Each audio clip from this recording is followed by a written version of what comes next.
Awesome. All right, cool. So, welcome to case one of TU20 Ventures, helping understand post-COVID businesses. This slide will be made available in your in the public members materials folder after, but I can post it at any point really. Yeah, so keep that in mind. For today's agenda, we will be reintroducing case one. We will be introducing HTML. You guys will learn how to scrape your first website, and then we'll move on to questions and answers. So once again, can we reiterate the plot of case one? You're hired as a consultant to aid the government in understanding the current business situation during the COVID-19 pandemic. Although there is old data available, people are unable to make use of it. Crunch the data, compare it with your own news and research, and present your findings with data-driven recommendations, which you will present to government officials and tech leaders to help Canadian business, sorry. So yeah, that's the plot. Now, where do we go? Where is this data that we're scraping? Well, it's right here.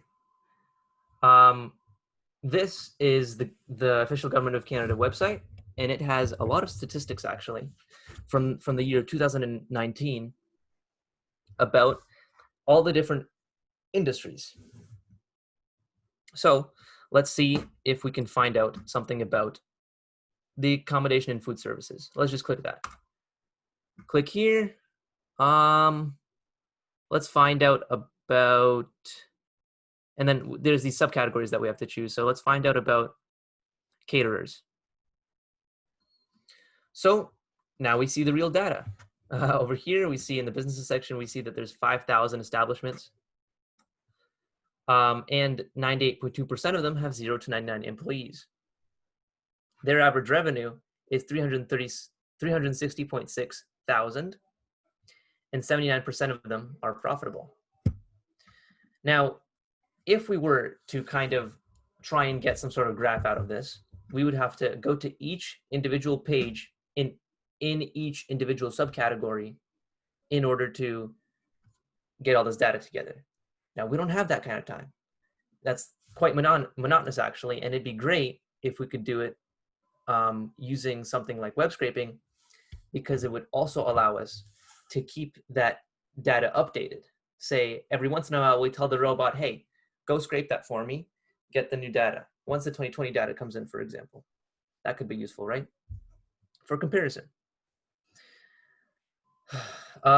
So yeah, let's just quickly check out another example. Let's go to construction. And as you can see, there's so many subcoded categories in construction. Imagine having to click every single individual one of these and then have to copy down some numbers. If you go to roofing contractors, once again, we have 8,000 establishments. 99% of them have 0 to 99 employees. Here's their average revenue, and here's their profitability. And that's basically the gist of it. The real problem with this is that there is no visualization. There's very little meaning we can get from this data as it is right now. So we need to scrape it. Now, to scrape it, I need to introduce all of you to something called HTML. So what is HTML? Well, HTML is essentially the skeleton of all websites. Any website that's out there, it's all based around this sort of skeleton that is HTML. My favorite examples are from Wikipedia. So if we go to Wikipedia, and let's just say, what's a nice article? I like, sure, let's go to Canada, Wikipedia Canada. See, this regular old website's it's got photos, it's got words, it's got links and paragraphs and stuff. So where's the HTML? Well, if you're on Chrome, you can right click and click inspect. And there it is.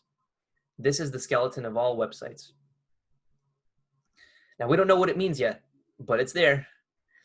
And using this tool at the top left, you can click any part of a website. You can hover over any part of a website and it will show you what part of the HTML is responsible for that part of the website. But what even is it? What even is it? Okay. So if we go back to my presentation, oh yeah, okay. I forgot. I wanted to give you guys a little taste of what web scraping actually looks like, and also introduce notebooks. So yes, we're going to be going over Wikipedia HTML just a little later. First, I want to show you how web scraping is actually done. So this is what you're going to be using to web scrape for most of my workshops. It's called Google Colab, and the point of it is to essentially make it easy to explain programming, make it easy to explain code, and make it look nice, make it formatted well. Think of it as like the math paper of programming. You can't really like submit some sort of academic paper in the form of just a file that's code. So to make it nice and formatted, you use something like a notebook. Notebooks consist of text and code. And we call these text blocks and code blocks. And well, if you've never programmed before, then the next question is, what even is code? Code is instructions given to a computer. And then when we say, hey, computer, do those instructions, the computer takes those instructions and processes them and gives us what we want. So how do we say, hey, notebook, can you please do these coding, whatever these instructions are, please do them? Well, we press this run button, this little like play button. You click that, and then it automatically gets the computer to process the code. And then I made it so that essentially in between each code block, there's a little tiny bit of text that explains the next one. So this code block, we don't even need to worry about what it says. We'll just run it. Oh, and what's this? It outputted something. So all of this stuff at the bottom is what the computer spit out after we told it to do instructions. So yeah, let's just keep going down. Sometimes these outputs get really big, so I like to hide them. So you can just press X. They're saved, don't worry, but they're just hidden from view. Let's just keep going. Let's just keep pressing the play buttons and see what's happening. And let's just keep pressing them. Oh, hey, something came up. What was this? What was this document supposed to do again? Oh yes, let's read the text blocks. That would make sense. Welcome to the Image Scraper Notebook. This notebook attempts to scrape images from any website and display them. Okay, so now I get it. This whole notebook was trying to walk me through the process of scraping images from any website. So as you can see, I've scraped a bunch of images from somewhere. Do these look familiar? Does anyone know what this is from? Yeah, one of them is my computer background. That's right. I actually scraped all of the default Mac background images from a website that gives all of them. Yeah, Mac wallpapers. So let's start reading let's go through the notebook. Let's see if it can, what other things it can tell us. First, the necessary Python libraries are added. Well, I don't know what that means. Let's just move on for now. This next code block uses the Beautiful Soup library to scrape a website and then displays it. To change which website is scraped, replace the first two URLs within the quotation marks. That seems easy. So where are these quotation marks? Okay, so I see in the quotes here, those are the quotation marks. Fine, let's scrape all of the images from the Canada Wikipedia website. Does that sound good? All right, so I'm gonna copy the URL. I'm gonna go into this Python notebook, which is also available in the members resources. I'm going to paste it in between the quotation marks. And what is this? This says, change this to the base URL, meaning just the name of the website, nothing extra. So what is the name of wikipedia.org? Wikipedia.org. So let's just copy that part of the URL. Paste it in there. And now we don't want to press the run button for all the blocks anymore. So go to runtime and run all.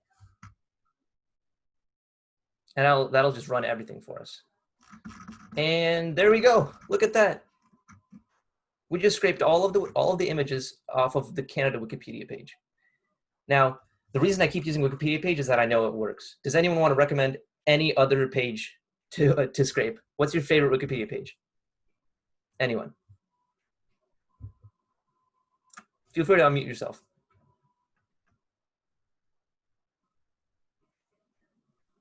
Try the Wikipedia page on computer sciences. Whoever's speaking, you're really quiet. Try the Wikipedia page on computer sciences. On computer sciences. I also see someone says K-pop. I see, sure, let's do it. Computer sciences. Computer science.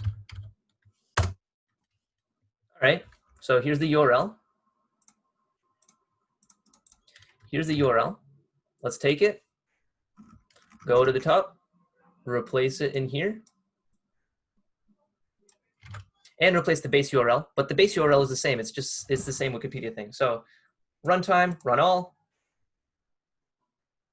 and there it is. There's all the images from the Wikipedia page of computer science and K-pops. Someone said K-pop, so I'm gonna go K-pop. Now hopefully this isn't super huge. I wonder. No, it's fine. Copy the URL. Follow the instructions here. Runtime, run all. And there it is. Now you have all the images from the K-pop Wikipedia page. Pretty interesting, if I do say so myself. I just made this as a quick application of web scraping just to see what you can do and how fast you can actually change things and how little you actually need to know how to code. I haven't told you anything. Just literally just replace this URL and it does something that's useful. So now we can move on to HTML for real. It's another Python notebook. I'm going to be using Python notebooks throughout the entire thing. And this Python notebook walks you through the basics of HTML, which we will then use to scrape websites. Welcome to HTML, hypertext markup language. It's the skeleton of every website on the internet. It's what the website is made of, and it's data. It's the data that we will be scraping throughout these workshops. Next, this text block imports IPython, which is something I'll talk about later, to display HTML inside the Python notebook. Oh, whoops. Whatever. HTML works through tags, which are used to format and recognize and organize everything on a web page. All tags start with their tag name and close in angle brackets, like that, and end with the same thing except with a slash, like so, with text in between. Here are some examples. And so let's see if I can, oh yeah. All right. So this is our HTML. Don't worry about the start or the end. I know it's a little bit confusing, but that's just what we have to do in order to display it here. So this is an HTML tag right there. H2. It has angle brackets, and then there's closing angle brackets at the end with a slash, and then it has text in between. And there's an H3 tag and an H4 tag and a P tag. But what do they do? No, you don't need to download IPython. None of this needs to be downloaded. You literally just go to this, make a copy of this document, which is in the public, member resources. Make a copy of this document, and you can do everything from your browser. There's no downloads. So what do these do? Let's just click run. Let's see what it does. Oh, hey, some different formatted tags. So H2 is a big bolded type of text. H3 is just smaller. H4 is even smaller, and paragraph is the smallest. So paragraph is just regular text. H4, H3, and H2 are kind of bolded. Also, this is a comment. It's just used to explain your code. Let's move on. Most websites have the following structure for their HTML. One huge HTML tag encloses the whole page, and within there is a head and body tag. The head tag is where all the widgets and style sheets are linked, while the body tag contains all of the actual content. We're only going to be looking at the body. Like, basically, we don't care about the head tag for now. Let's see if this is true. Let's go again to the hamburger Wikipedia page. Trusty hamburger Wikipedia page, and we see that literally at the very top of the HTML, we see a little thing that says HTML. Let's see if I can I zoom in? Oh yeah, I can. All right. Whoa. Can I remove this? All right, maybe. Yeah, that looks good. So at the top of the file, you'll see HTML, and then you'll see head, and then body. And at the very bottom, you'll see body and HTML. So that's every single website is built like that. We just need to know that just for a little bit of structure. Whoa, spoilers. HTML tags can have something called attributes. Attributes are key when scraping data off the web. What are attributes usually used for? Well, on a website, if every tag was just H2P or some other thing, a lot of it would just be black and white. None of it would really stand out. You can't give anything color. That's what attributes are for. We use attributes such as the color attribute to change the color of things in HTML. And if we look at, once again, the hamburger HTML page, we see that a bunch of these P tags and H3 tags, or other tags, have different attributes inside them. So it's not just literally just the angle brackets. There's something inside there. That's called the attribute. That's what the attributes are. So one really important one is the href attribute for a tag called A. So with the A tag, if you think of a link, right? Any link that you click on a website that takes you somewhere, for example, in K-pop, let's just choose one. Traditional Korean music. That's a link, right? You can click it and it takes you to a different page. That is there because there is an A tag that leads you to that page. How do A tags work then? Well, you have an opening. Let me zoom in. You have an opening bracket, A, then you have an href attribute, which has the actual link that we go to, and then has a closing bracket. And then we have the text that's going to appear blue and underlined. And then we have the closing bracket.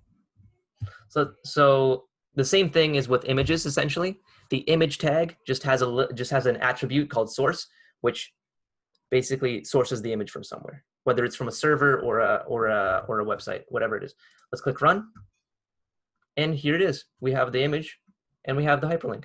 So you can actually click this. So right click, open a link in new tab, and it takes you to the TU20 website, because that's what we told it to do.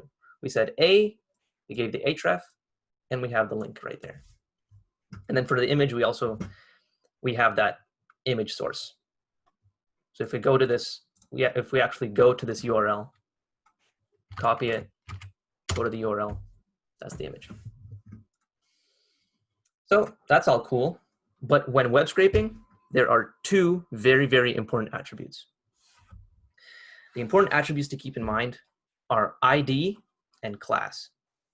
ID helps style a specific tag. No two tags have the same ID. So you can't have, in an HTML file, there is no two tags that have the same ID attribute. You can't have that. Tags can, however, share class attributes. So think of class as like a group. These attributes can help hone in on the data that you actually need to scrape, such as scraping every online news headline, since every headline has the same class. So you can kind of search for it like that. Or scraping contact info, since every contact info box on the website has the same ID. or different contact infos on different profile pages on the website have the same ID. What does this mean in practice? Well, by the way, please tell me if I'm going too slow. This is one of the best things to do is just, you know, if I'm going too fast, please slow me down. So what does this mean in practice? Here, I set some stylings. So essentially, I make the green text ID, make every tag, make the ID with that tag green. I have the blue text ID, which makes the color blue. And I have the underlined class, which makes every class of that name have an underline. And if you can see in the HTML here, I have an ID attribute, that's green text, and here it's the HTML outputs, that's green. Another p tag with the class underline class has an underline now, and a third p tag is blue because the ID is blue text, and it also has a class underline class, so it can be blue and underlined. Meanwhile, it can't be blue and green because you can only have one ID. As in, no two tags can have the same ID. All right, we're getting to the end here, but we're almost there. Another key component of HTML in the context of web scraping is the div tag. It acts as a generic division between tags and is often used alongside ID and class to separate different parts of the web page. It is common when web scraping that the information you're looking for isn't marked by a specific attribute. So it's not like the attribute is, this is all the important data right here. Like that doesn't really happen often. It is common when web scraping that the information you're looking for isn't marked by a specific attribute. However, the div that houses the data that contains all the data that you want is marked by a particular ID or a class. So here, I just make 3 IDs basically to visually separate different divisions. Let's see how it looks first. Everything will make sense more after you see how it looks. So this is how it looks. As you can see, this blue div divides the page like that. This red div divides that, and this green div divides the page again. And I gave them 3 different IDs for 3 different colors. Divs don't usually have text in themselves. They're usually just meant to separate the different parts of a web page. You can imagine like multiple of these in a lineup being like a news sort of list or some sort of image list with a border around it of some kind, something like that, you know? So here we have a div, it has an ID, and it contains 2 tags, H2 and a P tag. So this is the H2 tag, that's the P tag. And then we have another red div that contains a P tag and another div, which is inside the div, so inception, that contains a tag. Wow, that's a lot of information. Does anyone have any questions so far? Yeah, what's the site of this website called? Sorry? What's the website called? This notebook? Yeah. Oh, this notebook can be found in the chapter member resources folder. I can actually, I'll share this in the chat because this is a public folder. So I'll just copy the link. Here is the folder. Thank you. So in that folder, you'll go into workshop materials and then go to case 1, and you'll see all of the collabs that we will be going through today. Okay. That's a good question. Are there any other questions with regards to logistics or whatever content you just learned today so far? I had one. Yeah, go for it. So with HTML, do you have to like set up your colors the same way you do with Python? This is more like a general question, but like the code a little bit. But you know how you had like color green, color blue. Would you have to like set those up, or are they just like already in it? I set those up. So as you can see here, I made, for the divs, here, I made the outline blue, the outline red, the outline green. Just so it, like, otherwise the the little borders around the tags would be invisible, and it would kind of Okay. be hard to tell. Also, I've added it. some margins just to make everything super clear, but you know, yeah, it's meant to just tell you that the divs divide different parts of a web page. Someone said, will we be doing coding exercises for HTML? Now, your coding exercise for HTML is to try and kind of scrape the website that I mentioned at the start. But I hear you, and I have a resource for you. So you might be thinking, okay, so basically we learned about p tags, h tags, a tags, and div tags. If you look at a Wikipedia page, that's all you see. You see a bunch of divs, divs, divs, divs, divs, divs, divs, A's. Let's go inside this div, and let's see if we can find the actual, okay. So here we see P's, P's, P's, H4s. We know what those are, right? But what about the span thing? What is that? What about this this table thing? What is that tag? Well, we don't have time to teach you all the tags. So what I'm going to do is I'm going to give you a resource. W3 schools HTML tags. Search that up, and the first result is the HTML reference for W3 schools. This is the single most useful website ever. When I was first learning HTML, this was like the Bible. So you go to this website, and it shows you literally every single tag. And not only that, if you click one of them, let's say my favorite to click on is button. So I don't know what button does. What does button do? You click button, and it shows you an example. It tells you how it's used and how to, what kind of attributes it can have. It tells you even more examples. It even lets you try it yourself. So if you click try it yourself, it has this cool HTML editor thing that shows you how it's displayed. It's amazing. Unfortunately, we just don't have time to explain every tag there is out there. So this is the resource that you would use.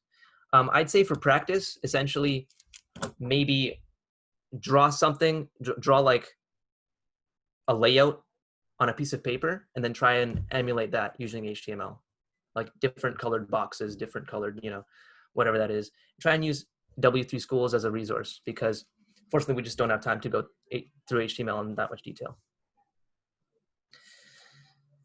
All right.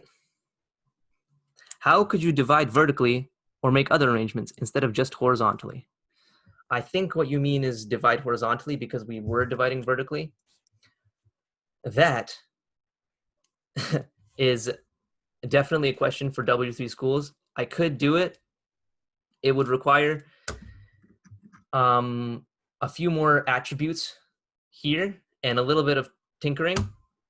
But what you got to understand is you really don't need to know that much HTML to be a really good web scraper.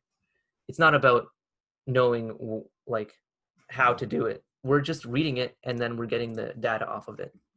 I do, however, seriously recommend searching it up on the internet or searching it up here. For example, what would you search up for that? W3 schools. W3 schools separate horizontally.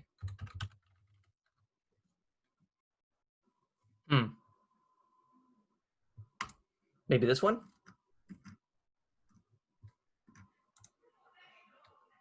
Nope, that doesn't seem right. Well, what I would say is div alongside div.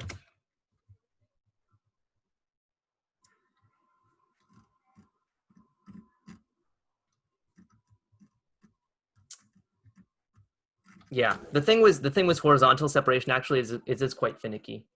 So I would try and research a little bit, and you don't see it often. For example, in this Wikipedia page, nothing is truly just side by side. It's kind of maybe off to the side a little bit. Another good way to do it is to see how other websites do it. So for example, if you choose this box here, this div, by the way, this div, it shows you all the stylings in this bottom window, and you can kind of figure out what it has here. Text align center, overflow hidden, search these up in WT schools and find out. That's what I would say. I'm sorry, it's a bit of a cop-out answer, but it is what it is. Any other questions?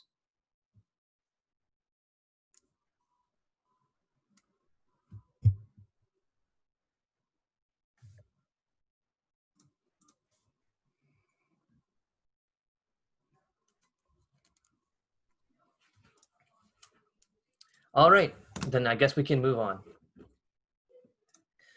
So now that we know HTML, we're experts, we know everything, or at least we know how to find out everything. Let's scrape our first website. This is another collab, Google Colab that I made. Again, it's available on the public members folder. Welcome to web scraping. In this notebook, you will see how Python is used to collect data off the web. All sections in this notebook are designed to be code blocks that can be copied and modified easily without advanced programming knowledge. Our goal for this notebook is to scrape certain things from the Hamburger Wikipedia page, but the code blocks can be used for any web scraping application. So just to reiterate, I really, really, really do not want to intimidate anyone with this workshop. This workshop is meant for it to be beginner friendly. You do not need to know how to code to do all the parts of this workshop successfully. I made the code blocks copy and pastable, and I tried to make it as clear as possible as to what is going on, what do I need to change in order to scrape the information that I need.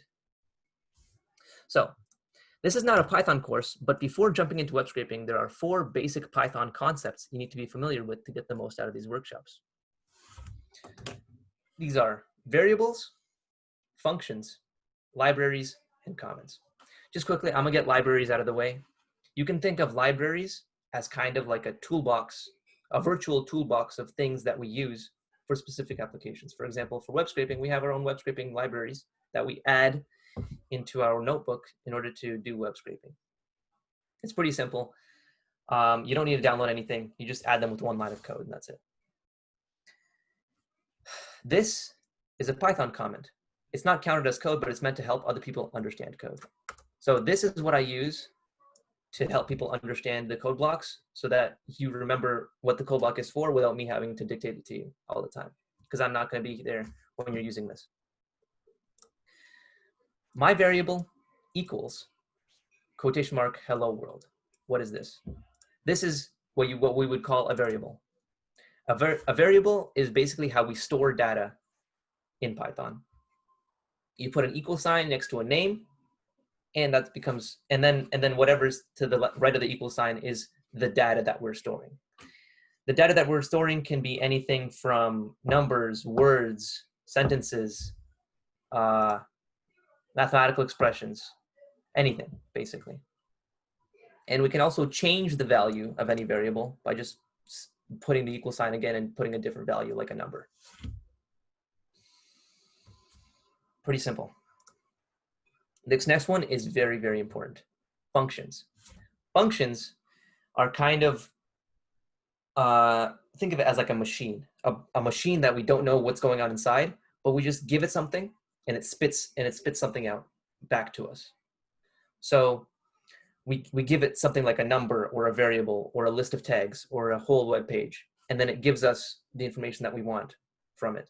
We'll be using a lot of functions, and this is how you use them. So for these set of workshops, you do library and then a period. So the library, the name of the library, for example, one of these, library, period, and then the function name. So any function, for example, I don't know, add is probably a function. And then after that, you have these brackets.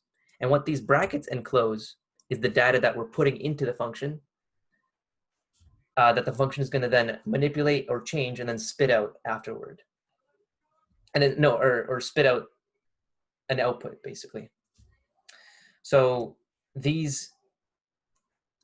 things inside the brackets are called parameters. And if there's multiple of them, you separate with the comma, but if there's only one, you don't separate them. You just put in a closing bracket. Is HTML case sensitive? Yes, it is. most of the time. Yeah. So I would just keep everything lowercase for the tags, and then also lowercase for the different attributes. So we have different parameters for functions, and they're separated by a comma. So that's all you need to know about Python. That's literally it. We will not cover anything else in Python except for variables, functions, libraries, and comments. This next code block is very important because it allows us to use the needed Python add-ins to scrape data. Be sure to put this before any scraping and run it. Press the play button. So this is actually us importing each library that we're going to use. We're going to import a library called requests. We're going to import a library called Beautiful Soup 4, and we're going to import a library called IPython. So press the run button to do that. This code block scrapes the entire HTML content of a web page and then displays it. Instructions are included in the code block. This is copy and pastable. If you copy and paste it, as long as you also have this code block, if you copy and paste it into your own Python notebook, you will be able to scrape any website. All you need to do is change this URL in the quotation marks, and then it will scrape it for you. So press the play button, and boom, it scrapes it. Now, how does it do it? Through a function. See, we have the little brackets, more brackets, but that's all we need to know. This next code block searches a whole web page for a tag based on the tag name, the class name, and the ID attributes. The heart of this block is the function .findAll, which searches for a list of tags. This is the single most important code block in this entire web scraping set of workshops. This code block, I actually copy and paste multiple times throughout the rest of the workshops. I try and copy and paste it exactly because it makes it actually realistic for you guys to also recognize that code block as the code block that we use when we want to scrape something. So let's choose something to scrape. Go to the hamburger website. Let's see, what is this? All the P tags. Okay, sure. Let's scrape all of the P tags. What is the tag name? The tag name variable, we're gonna put P. So that P is now going to be the tag name that we're scraping. And the class name and ID name doesn't matter. So here we have the function soup.findAll. That's our function. These are the brackets. And since we're only using the tag name, we're going to delete everything else. Boom. What do you know? We just scraped all of the P tags. Does that make sense? So all we did was we changed this from whatever it was before to P, and then we deleted something in this function. Easy. Takes us, we can learn everything about burgers now.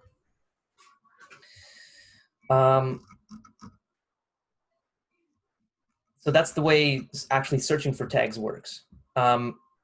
Perhaps you can kind of see the connection between this and how you will be scraping that government website that we mentioned before.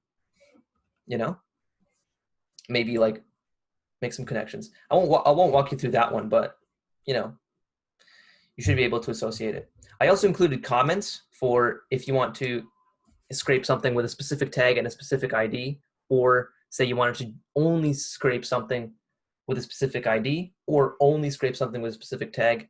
I also included these functions here that you can replace in order to do that. What's next? Next, we will just get the text from the found tags without the opening or closing sets of angle brackets. For example, given a p tag, hold on, I need to zoom in. Given a p tag, some text, the code block will give us just some text. Isn't that useful? So instead of this mess of like all these p's ruining our day, we'll only get the text. So here, the only thing you need to change is this variable called tag list. So tag list takes in a variable called result, and result is the variable that we have here. So if your variable is different from result, then change it. But other than that, you don't need to change anything. And if you copy this code block and then you copy this code block, you will not have to change anything inside here. Boom. Now we can really learn about some hamburgers. Now it's just the kind of the text.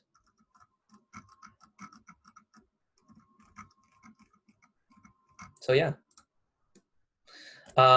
Another important function of Beautiful Soup, which is the library that we're using for scraping, is extracting just the attribute of a scraped element. For example, extracting the actual hyperlink, the actual URL, from all of the A tags found on the web page. So, as you can imagine, if you go to the hamburger web page, there's a lot of these. There's like the blue ones. That's what I'm looking at. I'm looking for the blue A tags right here. There's a lot of these, and these hrefs all lead to something else. So let's extract just that, just this mayonnaise bit, not where it says mayonnaise, but the actual link, so we can actually use it. So how do we use this code block? This code block doesn't have any comments. I should add some, but essentially, all you do is you take your list of links. So what this has to work with is a list of A tags. You take a list of A tags, which you found from before using this code block, and then you do some stuff. But the only thing you actually need to change the attribute we're looking for is this little quotation mark. So instead of href, you can put ID, and it'll give you it'll give you the ID. But we're gonna do href and see what happens. Boom, we have all of the tags. I mean, all of the actual hyperlinks. You see how that works? We scraped all the A tags and then we scraped all of the little hyperlinks. Huffington Post, Web Archive, Community, everything. So instead of the text or the actual huge tag, we just have the link. Finally, we're going to see how to display scraped HTML within this notebook by scraping it and then displaying every annotated photo on the Wikipedia webpage. So as you can see, this next code block, you should recognize it. It's the one from before. I copied and pasted it, and all I changed was div, class name thumbtrite, and I don't need the ID. So what am I actually scraping? I'm scraping these different ones. So here, that says div class thumbtrite. And this also says thumbtrite, and this is also thumbtrite. So I can scrape all the div tags that have the class thumbtrite, and I should be fine, right? That's what I'm doing. I'm finding all of the tags with the tag name div and the class thumbtrite. Boom, found all of them. But now what? They're kind of ugly looking. So to conclude, we're going to display the list of annotated pictures as if they were actually part of a website using IPython. Once again, you can copy this code block and it will work. All you need to change is the list of tags. The list of tags that we've found. You don't need to understand anything else about this code block other than you need to replace this with the list of tags that you found. In this case, it's thumbs, right? Because that's the variable I used here. Thumbs is here, thumbs is here. Put thumbs over here, and it should work. Are you guys ready? Boom.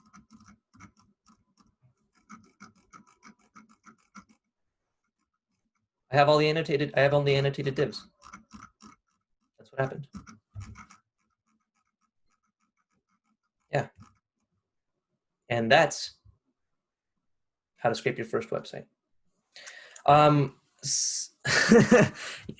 Yeah, burgers are pretty good. Burgers are are they underrated? I don't think so, but I think they're fairly rated pretty much. So yeah, in terms of exercises, I would maybe start thinking about how to implement this for the government website, or try doing the same thing, except with your favorite Wikipedia article, and see what you want to scrape. For example, instead of the annotated pictures, you want to scrape, I don't know, all of the, this is a good one, all of the subtitles. What are the subtitles? The subtitles are all H4 tags, and what do those contain? Well, those contain the span tags, which have these class and ID. That gives you a little idea, like, okay, I look for the span tags with this ID, with this class, and the ID doesn't matter. That's how you do it. So yeah, once again, you really don't need to understand the intricacies of how this works. It's just you need to be able to replace the right parts of the code block in order to use it. Any questions? Wait, why doesn't the ID matter? The ID doesn't matter so say I want to scrape all of the subtitles. The ID doesn't matter because if I put the ID, then remember, no two tags can have the same ID. Look, this span, this subtitle has one ID, claims of invention, and this span has a different ID, Lewis Lassen. If I put the ID in the code block, then I'll only get one result. I'll only get this specific subtitle, but I want all of them. So I just need the class one and not the ID. Does that make sense? So ID is good for finding a specific thing. Yes, yes. ID is perfect for finding a specific thing.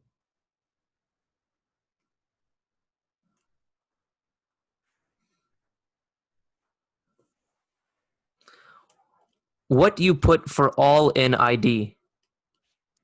I don't think I completely understand. All images, for example.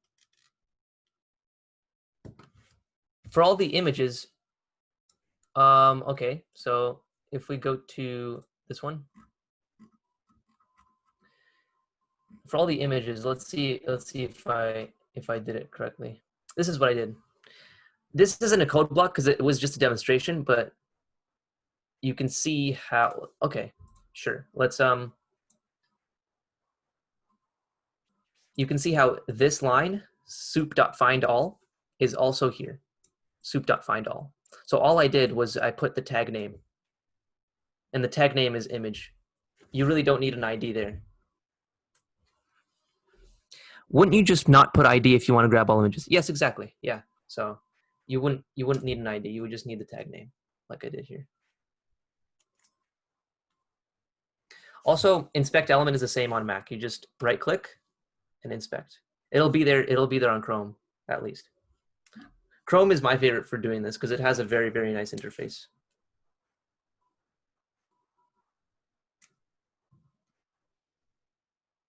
Yeah, so you don't have to specify exactly.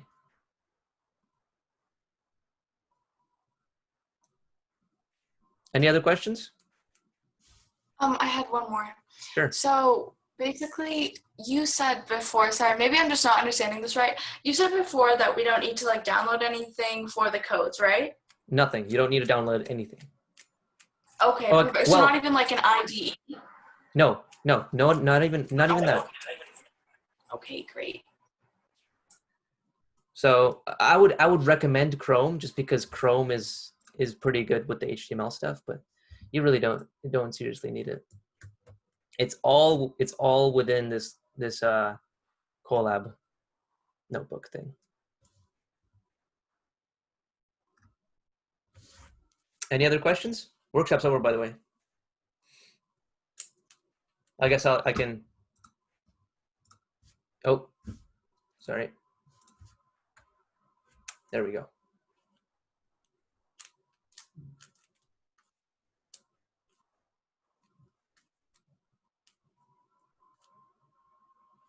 Anything?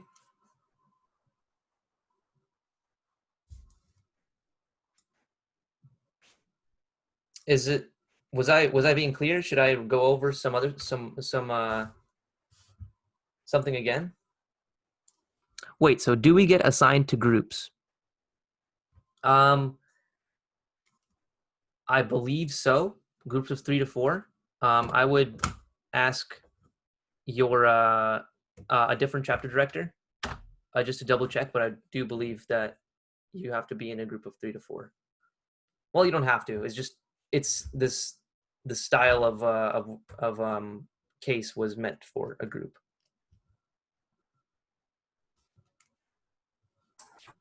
Are you going to be assigning the groups, or do we pick them? No, I don't think I'll assign groups. I'll be assigning groups. Will this slideshow be posted? So our first case study is scraping a government stats website. Exactly. Exactly. But beyond just scraping a government stats website, you will need, since the government stats website doesn't have any information on 2020. 2020 just like changed all of it. So it's really not that not that relevant. Yeah, I came in late and missed some of the stuff. Zayad, when did you come in? Maybe I can fill you in on something. What would you like to, did you come in after I introduced HTML? 6:40. Oh, I see. So you came in actually towards the end of the workshop. I don't know how much I can reiterate, but what I do have to say is what I said was not that different from what is written on each of the Colab notebooks. So I guess I can introduce you to those.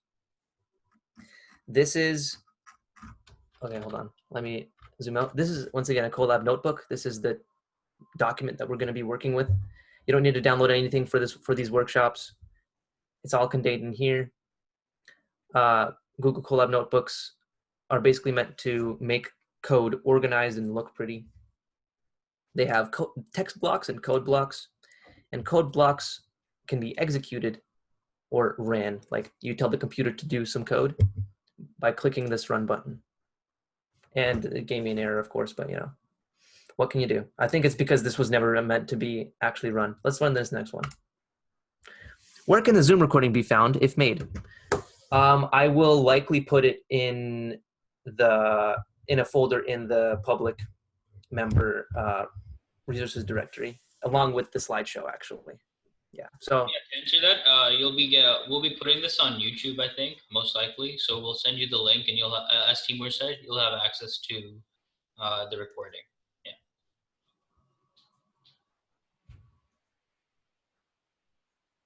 Yeah. So once again, Zayad, the most important thing for me to tell you is this is the document that we're working with. You don't need to make any other downloads. It's meant to be comprehensive and beginner friendly. Everything is written down in these text blocks. So I'm really banking on it being at least somewhat self-explanatory, so that others can use it without having me being there all the time. But should I have not done my job properly, or if it doesn't make sense, basically, just go to the Discord and ping me, or I'm at Timur Kairulin in the Ventures chat, and I can help out with any questions.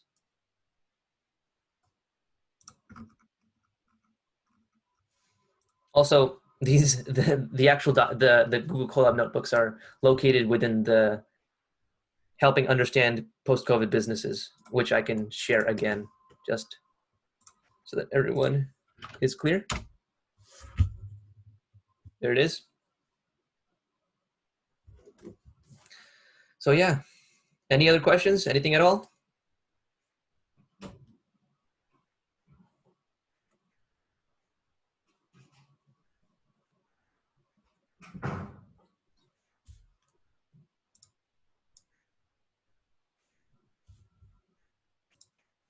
Try and think, like, let's look back at that one website that I showed. Let's see if we can look at it differently now that we know HTML and web scraping.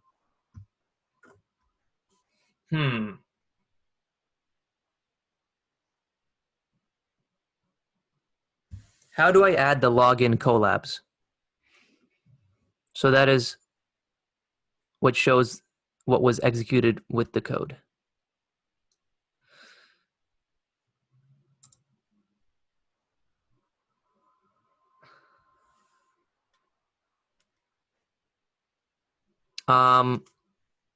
I'm not sure what you mean.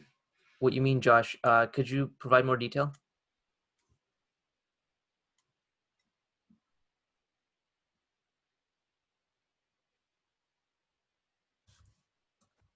All right. So let's look at this website again. This is the website that we're supposed to be scraping. Let's inspect it real quick.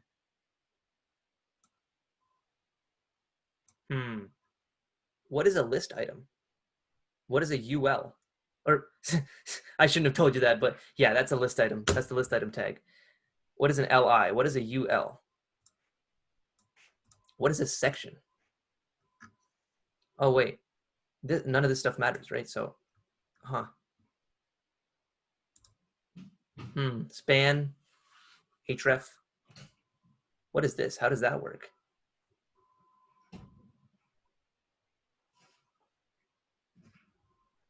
Let's click on one.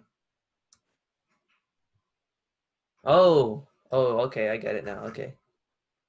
Okay. What about this? What if we click that? What happens? Oh, okay. So that's the I guess that's that. Anyway, that's just me giving you a couple hints as to what you're supposed to be doing in terms of scraping the government websites. All right, I'm happy you figured it out, Josh. Anyone else have any other questions? There's still 14 minutes left technically in the workshop.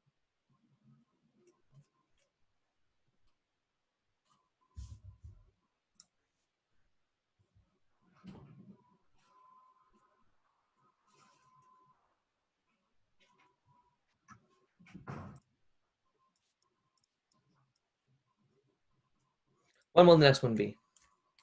I believe the next one will be on Tuesday. Correct me if I'm wrong, Sam. Tuesday at 5:30? Yep, Tuesday at 5:30 to 6:30, exact same Zoom link. You'll get a reminder by both the chapter leaders, as well as you'll see a reminder in your email, also on the Discord. So yeah, you'll get reminders pretty well. Just give me 1 second. So keep asking questions though. Quick 2 questions, kind of. Sure. So first off, are meetings twice a week? Are we doing Tuesdays, Thursdays? For these kinds of workshops, these workshops are only going to be happening once a week. If you mean meetings just in general, yes, you will have, as a member, you will have 2 meetings. One of them will be your chapter's office hours, and one of them will be this workshop. So if you have a commitment, let's say on a certain day, is that a deterrent for joining like Tech Under 20, in which you have to be there at every single meeting, or can you catch up afterwards and still be a part of it? So these workshops are recorded, right? So I think you'll be able to catch up on the workshops, and as long as you stay in communication. The big thing is communication. The chapter meetings are really a communication effort between the members and the leaders and everyone else. So as long as you keep everyone updated, you have nothing to worry about. Yeah, I would just add though that if you have a recurring commitment, just to understand that at the very end of each case, we'll have one of the workshops allocated just for presenting your solutions. So that's the day when you're going to be presenting to government leaders, domain experts, other people who will provide feedback on your solution. So if you want to be present and get that feedback and perhaps even ask questions, please join the Zoom call. Otherwise, everything will be recorded. So yeah. Okay, perfect. Thank you for letting me know. Yeah, of course. You guys have let me know. To answer Satya, I don't know if I'm saying that correctly, but to answer your question, you can't really scrape anything that you need to be logged in for, if that makes sense. So Google Slides, you can't really scrape because you need to be logged in. At the end of my demo, this one, I say, try changing the URL of your choice. Beware, some websites like apple.com won't work because they don't use images the way most websites do. Additionally, some websites like tech120.com block web scraping altogether. Some websites don't like robots going through their website and taking data. And I think for the purposes of this workshop, you could get around those, but that has some ethical implications. So for this workshop, I'm just going to say that some websites are unreachable. When would you scrape a website in real life? That's a great question. What we're trying to have you understand is that scraping something like this Canadian statistics website can help businesses understand how to move forward, can help businesses kind of gauge how badly the situation is relative to what it was before. And that kind of information, that kind of insight is very valuable. It costs money. People pay you for this. Yeah, so that's actually a really good question. Just to add on to that, I think Timur addressed it really well, but to address some of the applications that, use web scraping within their apps, for example, Yahoo Finance, if you're looking at a specific if you're looking at a specific ticker or like a stock of a company, all the news articles relevant to that company is posted under that stock symbol through web scraping. So that's how they're able to aggregate. Correct me if I'm wrong, Timur, but that's how they're able to aggregate those news articles and put them in one centralized place. That's one example. Another example is like if you go on to, if you're ever buying stuff online, I'm sure a lot of people are right now, and you search up for like coupons or something, a lot of, I'm pretty sure most coupon websites, they use some form of web scraping to collect data on which websites have sales, what is that code like. And that's how they're able to populate a list of, okay, here's the code and here's what the website's for, any other information. But those are some, just general examples of where web scraping is used in some applications. That's a good question. Yeah, just Zoya, you had a question. How do we know when our chapter meetings are? Those will be decided by your chapter leaders. So your chapter leaders will set up a time throughout the week. What I would say is to figure that out, the chapter leaders are going to be using Discord. So sign up on Discord if you haven't already. If you haven't registered, I think you can go on the Tech120 website, and if you scroll to the bottom, there's a join the Discord server button that's available. Timur, can you post a Discord invite in the chat actually? Sure. Yeah, so you can just keep it direct. One thing I would like to say is, or ask rather, is because this is our first poll, we just want to collect some information on, how you thought the workshop was, just so that we can improve our future workshops. I'm launching a poll. It's literally just one question. I think it'll take you 5 seconds. And then it's all the data is collected anonymously. So feel free to be as honest or brutal, however you want to consider it, as you want to be. Otherwise, yeah, if there's any other questions, feel free to ask. So now's the time.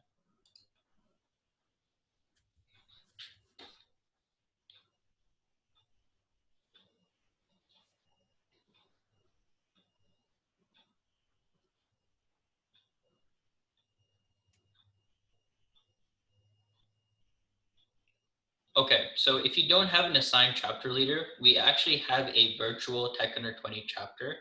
I'm not exactly sure how it's working, but let me see if there's someone. Timur, do we have anyone from the team, the chapter logistics team, that's here? I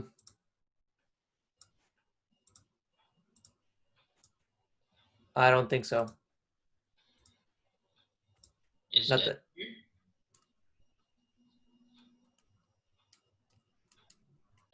Okay, we'll get back to you on that, Stephen. But essentially, there's a virtual chapter that's there. So we will be allowing people that don't have an established chapter within their school to join the program. Yeah. I think actually what's happening is you'll be put with another. Chapter, depending on. I'm not too sure what the exact thing is, but I will get to I'll let you guys know. I'll put it on the Discord. Timur, can you just take that question down? So what happens if you don't Yeah. have? Yeah, for sure. Awesome. Someone wanted to say something. Go for it. And how would you know whether or not you have an assigned chapter leader? Like, how would you find that out? It's also a good question. So, well, what chapter are you from, if I may ask? Or what school do you go to?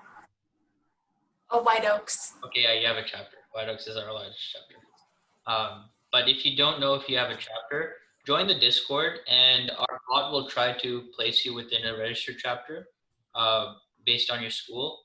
If it's not there, let us know, and we'll probably get in touch with you if your chapter is not there, and figure out a way to place you within another chapter. Okay. Yeah. So, but there's no limitation to joining the program. It's purely based on interest. If you want to join, feel free to join. Anyone is welcome. There's no limitation to joining the program. Just your interest. Are there any other questions? You guys are asking really good questions. So, yeah. Well, someone said, how do you search the entire internet and not restrict it to a web page? Well, that's is actually not called web scraping. That's called web crawling. And that's what Google does. They have a web crawler that crawls through all the servers, gets all the links together, and shows you them. I'm grossly oversimplifying it, but web crawling is a process that's much slower. And basically, you have to go through a link, and then your web crawler crawls through all the links on that page, and then it crawls through all the links on that page, and then it crawls through all the links on that page until it gets to an end. Then it moves on to the next, I guess, server. So that's what a search engine is. It's much more huge. You can still do it. It's just it takes a lot of other stuff, and it's not as simple. Mm-hmm. Awesome. Are there any other questions?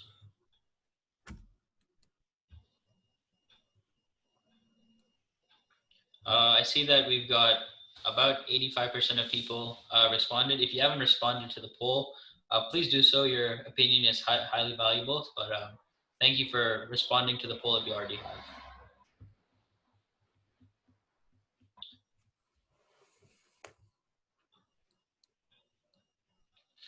Alrighty then. So I guess if there's no other questions, we're really happy that you guys made it out today. Yeah, you can definitely leave now. I'm just gonna wrap it up. Thank you so much for joining our first workshop. Hope to see you guys again on Tuesday. We'll be having some exciting stuff, and we'll give you some concrete tasks to complete. Otherwise, stay safe, enjoy your weekend, and see you Tuesday at 5:30. Thanks, everyone. Thank you. Thank you, guys. All right, have a good day. No worries. See ya.